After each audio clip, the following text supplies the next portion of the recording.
ya, perkenalkan saya Dr. Zahra Maulida Susan. Di sini saya dokter yang menjaga di klinik Pratama di malam hari ini. Untuk itu boleh saya tahu ini dengan pasien siapa ya? Saya kakaknya dok. Jadi adik saya ada yang keluhannya apa deh? Sebelum itu boleh memperkenalkan diri terlebih dahulu. Adik namanya siapa? Nama saya Fanya dok.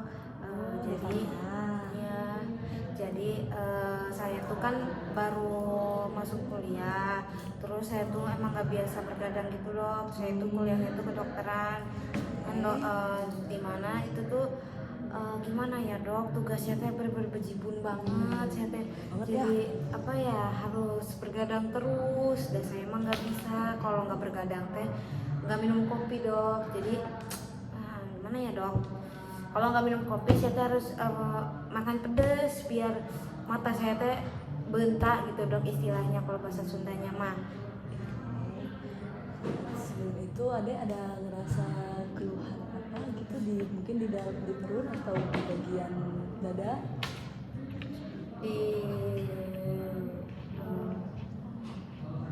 Bagaimana Bagian kakaknya? perutnya nggak sih? Kemarin katanya kamu itu deh bilang katanya perutnya bagian mual sakit. Iya sih, tapi di kepala juga sakit dok. Di perut ya dok, nih di perut teh mual gini dok, kayak gimana ya, kayak saya tuh kan suka makan, tapi biasanya saya makan ini teh pas terakhir kali saya minum kopi, itu tuh perut saya tuh ketahu ya nggak bisa masuk makanan, pengen muntah terus, terus kepala saya juga suka pusing gitu dok, kalau baru bangun gitu terus langsung kayak pusing banget gitu. Kenapa ya dok? Saya teh harus belajar dok. Saya teh pokoknya mama saya teh nuntut saya terus buat saya teh nilainya teh bagus, makanya saya nggak bisa kalau harus tidur. Nanti saya ketinggalan pelajaran. Oke.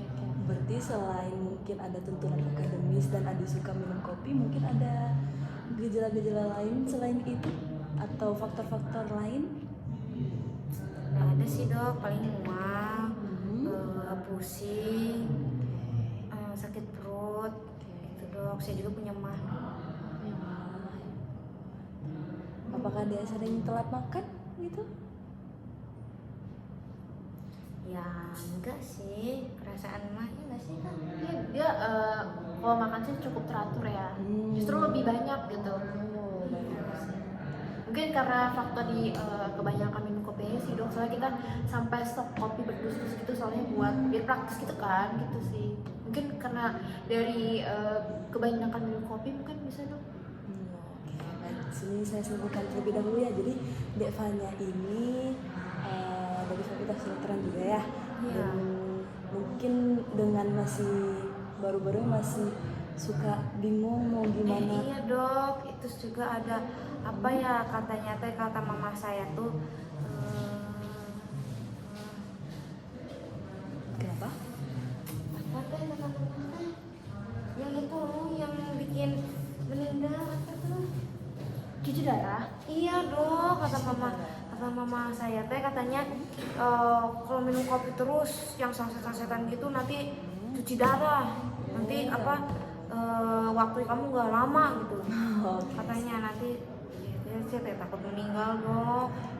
Mana tuh dok, tolongin aku. Oke, sebelum itu saya izin untuk menyimpulkan terlebih dahulu ya. Dek Fanya tenang dulu nih, silakan mau menjelaskan terlebih dahulu. Jadi untuk yang saya dapat dari informasi Dek Fanya dan juga kakaknya, juga kalau misalnya Dek Fanya itu masih beradaptasi gitu ya untuk di Fakultas Kedokteran gitu, terutama mungkin akademiknya ya. Terus mungkin ada stres, dan juga dari stres itu ada sering minum kopi gitu ya, ditambah pola tidurnya nggak cukup gitu ya.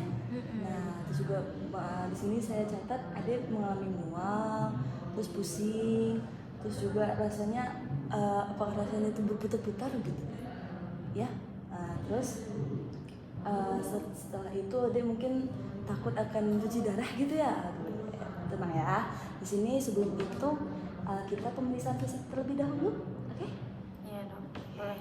Wah, silahkan berbaring di sini terlebih dahulu ya.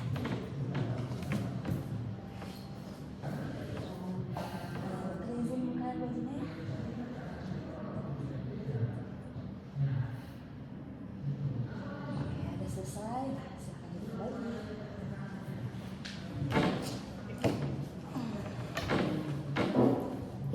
dok hasilnya, apakah adik saya ada permasalahan yang cukup serius gitu penyakitnya? Ada ya dok, ada ya. Tenang, Devanya tenang dulu, kakaknya juga tenang. Di sini saya akan menuliskan terlebih dahulu ya untuk gejala yang dialami oleh Devanya dan diagnosis yang telah saya dapatkan dari pemeriksaan fisik terlebih dahulu. Di sini Devanya itu mengalami gangguan pencernaan. Gangguan pencernaan apa dok? Maksudnya gimana?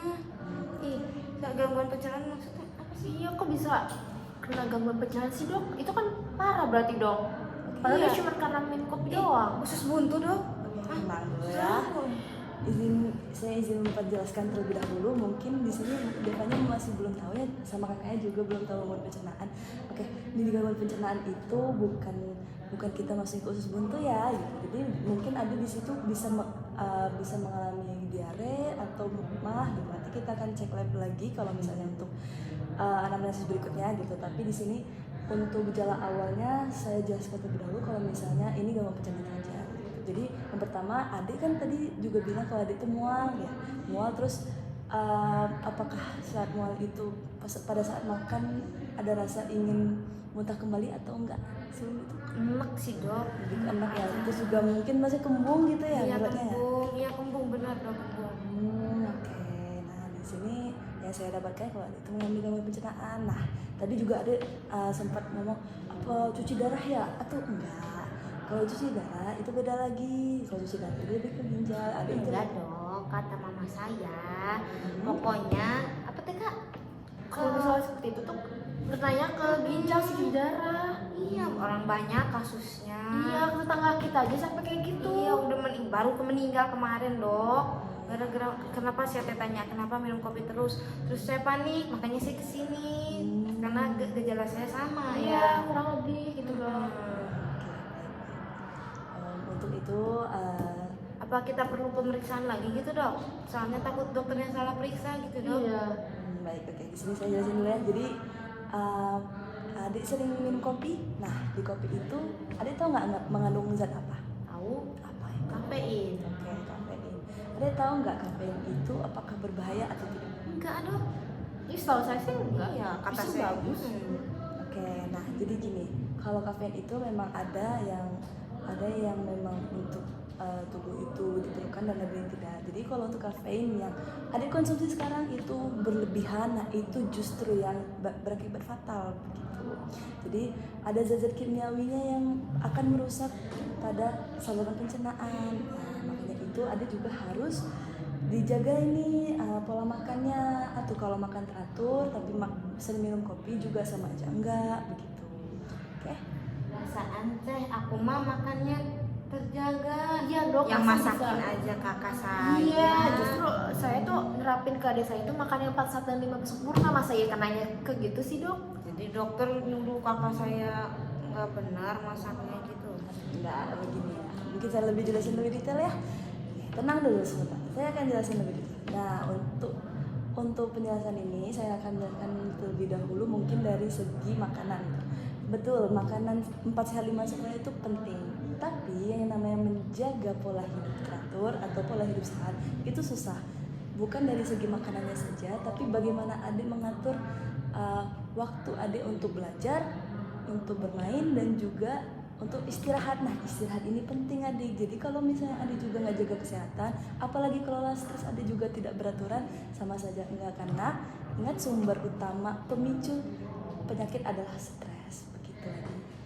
Nah, jadi selain adik juga kalau di sini saya lihat juga setelah saya melihat pemeriksaan fisik tadi ya, kalau misalnya adik itu juga enggak lebih tidak merasakan sakit ya di bagian ini, cuman paling rasanya kembung aja ya tadi. Nah di situ makanya adik harus lebih banyak minum air putih, bukan minum air kopi begitu. Karena adik juga bisa mengalami dehidrasi, atau dehidrasi juga bahaya kan. Tapi saya nggak suka minum air putih, hambar, dan kakak saya juga nggak suka. Kita mah Iya, nggak Dok. dibiasain. Gimana tuh dok? Ada sarannya enggak? Gimana? Begini, air putih itu penting untuk tubuh. Kenapa? Karena air putih itu fungsinya untuk mengatur regulasi tubuh. Maksudnya regulasi itu apa sih dok? Gini. Jadi ginjal kita itu kan juga perlu ya untuk mengeluarkan detox atau maksudnya mengeluarkan racun gitu. Di tubuh kita juga ada racun, bukan cuman kita itu ada enzim dan segala macam teman-teman, tidak. Pastinya dari metabolisme tubuh kita, nah itu juga ada racun yang harus dikeluarkan. Contohnya kalau misalnya adik sekarang rasanya dehidrasi, itu jangan minum kopi, lebih baiknya jadi dokter saranin untuk minum air putih saja, karena yang manis-manis juga nggak baik buat kesehatan ginjal. Atau nanti cuci darah lagi gimana? Jangan aku dong. Nggak mau kan? Nah, jadi dokter saranin yang pertama nih, kamu itu harus jaga pola hidup kamu, pola hidup sehat. Nah, selain pola hidup sehat juga ada PHBS, perilaku hidup bersih dan sehat. Nah, tapi sebalik itu kita balik lagi metode topiknya ya. Nah, kalau misalnya adik itu harus yang namanya menerapkan yang pertama itu tidur teratur ya. Adik tidur berapa jam sehari? Bisa dihitung aja, nggak sampai lebih dari 6 jam. 6 jam juga enggak ada dok. Pusing seteriet dok. Ya bisa kalau saya tidur tuh sehari bisa 2 jam 3 jam aja sih dok. Iya. Dan saya juga gimana ya dok, ya Allah pusing banget, gak kuat. Pengen cepet-cepet sembuh lah. Saya paham. Jadi untuk di sini saya lihat biodata adik umurnya sekitar 19 tahun, betul? Umur 19 tahun ini umur yang bahasa kita gold age, umur emas. Nah, di sini adik harus perhatiin karena walaupun ada juga jadwalnya padat, jangan lupa dengan tubuh kita sendiri. Istirahat itu penting. Kakaknya tolong ya ingetin ya. Nah, karena kalau misalnya kita nggak jaga tubuh kita, siapa lagi? Harus kita sendiri kan. Paling mungkin kakak sering ngingetin atau ada punya alarm boleh. Nah, alarm itu tentuin, jangan tidur cuma 2 jam, sejam, itu nggak baik buat tubuh. Karena juga tubuh kita itu bukan robot. Tubuh kita juga perlu istirahat, gitu ya. Nah, di sini ada yang ingin ditanyakan terlebih dahulu mungkin? Kalau kayak gitu alternatifnya apa ya dok? Atau solusi yang lebih biar cepet aja gitu dia sembuh? Begini, untuk cepat sembuh itu dimulai dari adiknya sendiri. Adik mau cepat sembuh? Mau atuh dong. Nah, kalau mau adik ikutin dulu arahan dari saya. Saya akan kasih obat ini. Nah, di sini saya akan resepkan ke farmasi, nanti adik sama kakaknya juga bisa ambil di apoteker ya. Nah, begitu. Nanti ini diminum 3 kali sehari, dan ada obat tabletnya ini yang bisa bikin ngantuk gitu. Jadi adik bisa minumnya pas waktu adik mungkin lagi, jangan pada saat pembelajaran gitu ya. Kalau soalnya nanti takutnya adik ngantuk gitu, nanti takut ketinggalan lagi, sakit lagi gitu. Oke? Ada dok. Yang paling penting adalah pertama jaga pola hidup harus teratur, terutama kesehatan. Oke? Karena kesehatan itu sangat penting, lebih berharga, lebih mahal dibanding apapun. Terus juga kakaknya tolong ya ingetin adanya juga kurang-kurangin minum kopi, kamu juga kurang-kurangin minum kopi gitu. Harus banyak minum air putih karena tubuh kita itu butuh 2 liter dalam 1 hari. 2 liter banyak loh, bisa 2 galon. Oke? Mungkin kalau misalnya dia nggak paham misalnya 1 galon atau 2 liter gitu, 8 gelas dalam 1 hari itu penting banget. Baru bangun tidur, nah minum dulu. Baru nanti pas waktu mau beraktivitas minum. Jadi harus sering bawa air putih, jangan minum air kopi terus. Oke? Atau nanti detak jantungnya makin cepat, kamu mau sakit jantung. Dokter mah nggak mau kan? Enggak. Gimana sih ini dokter yang malah nakutin? Dokter yang bener dong, tolong kasihan deh saya kalau takutnya kayak gitu. Di sini saya cuma tenang ya. Di sini saya cuma bercanda saja. Oke? Jadi adik, yang penting itu dimulai dari adik sendiri. Oke? Jangan lupa untuk menerapkan pola hidup teratur. Jaga makan pertama ya. Jangan makan pedas-pedas, oke? Ya dong. Terus juga kurangi minum kopi, perbanyak minum air putih. Dan yang paling penting adalah apa tadi? Tidur. Oke, ya tidur. Jaga pola istirahat kamu karena tubuh kita bukan Robot. robot ya. Begitu. Baik, begitu saja yang bisa saya jelaskan. Mungkin dari adik atau kakaknya juga ada yang ingin ditanyakan terlebih dahulu. Udah aku pengen pulang. Udah ya, cukup dok. Makasih banyak dok. Oke. Nanti obatnya bisa diambil di farmasi ya. Oh iya, oke. Terima kasih banyak ya. Makasih dok. Hati-hati di jalan.